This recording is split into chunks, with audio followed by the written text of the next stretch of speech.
Hey, this is Keisha P. Shields of www.thecouturecoach.com.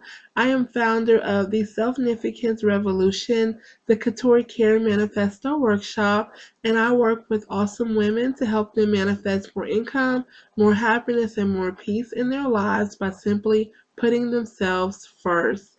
Today's video is on how am I going to be in the public eye when I'm such a private person? Yes, that was definitely my saga. We talked about in the previous video the fear of being misjudged and how that was a big struggle for me throughout my life, especially my adult life. Um, and so with that comes when you're a private person, and I was a very, very private person. I never thought that I would be the face of my brand or be doing these personal videos like this. I mean, I could talk on public stages with no problem about a business or a service, but to talk about the personal level stuff, no way. You couldn't have paid me to believe that. But here I am, and I just wanted to talk a little bit about that because the clients that I tend to get and people that I work with in different capacities tend to be people who are very, very private, and their value of their privacy is of the utmost importance for them. And so they like me because of the loyalty to their privacy and confidentiality, because I know how important that is.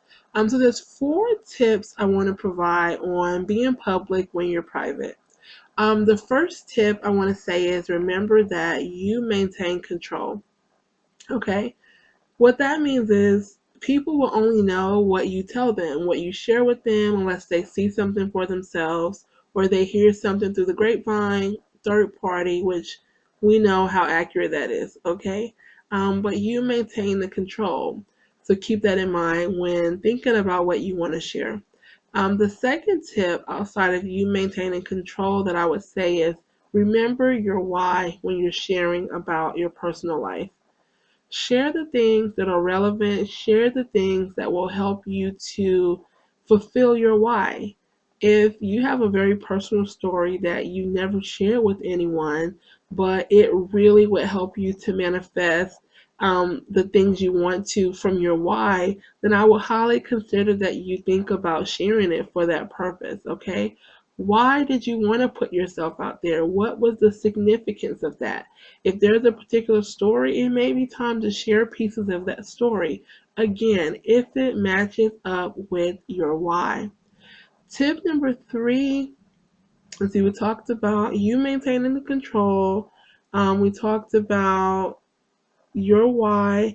The third thing I would say would be to trust your inner guidance, your inner belief, your intuition.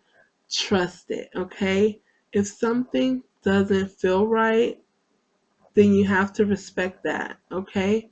But trust it. Know that innately you know what is okay, what you will feel okay with sharing, and what you really do want to hold private and sacred, okay? Everything is not for everyone. A lot of times people want to know more than what they're really entitled to and what is necessary, okay?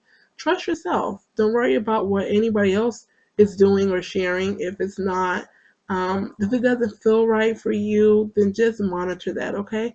Make sure that you feel good about it. Don't be one of those people who you talk about it openly and then you wake up in the morning and freak out because you regret that you ever shared it. You don't want to do that. So really trust in yourself, okay? The last tip, tip number 4, that I want to share about being public when you're private is to practice, practice, practice. Practice your story. Write it out. Write down the parts. No, I'm sorry. Note the parts that you don't mind sharing. This is good. This was my struggle. I want people to know this, okay? Then note the ones that I don't want exactly, be thrilled to share it, but I'm open if it'll be helpful, okay? And then note the ones that's like, whoa, this is super private. Unless there is some extreme reason why I need to share this, this is my business, and that's just the way it is, okay? And then maybe you'll have a fourth category, which is your absolute non-negotiable things, unless, whatever warrants it to happen, okay? So just know, practice your story and know what's okay, what would feel good, and what circumstances you may want to open up about something again, but just know that this is your life, okay? But also, your experiences are not just yours, they're there because other people are going through them also, all right? So be open to sharing because you never know who you may inspire. You never know who needed to just hear your words, okay? So being public when you're private is not impossible. You just need to know that you have the control. Um, you got this. Trust yourself, practice your story, remember your why. All those things are very important, okay?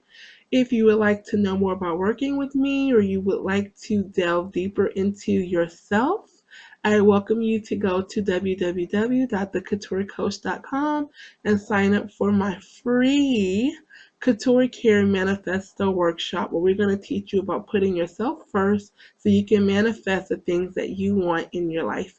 This is Keisha P. Shields, and I'll see you in the next video. Bye-bye.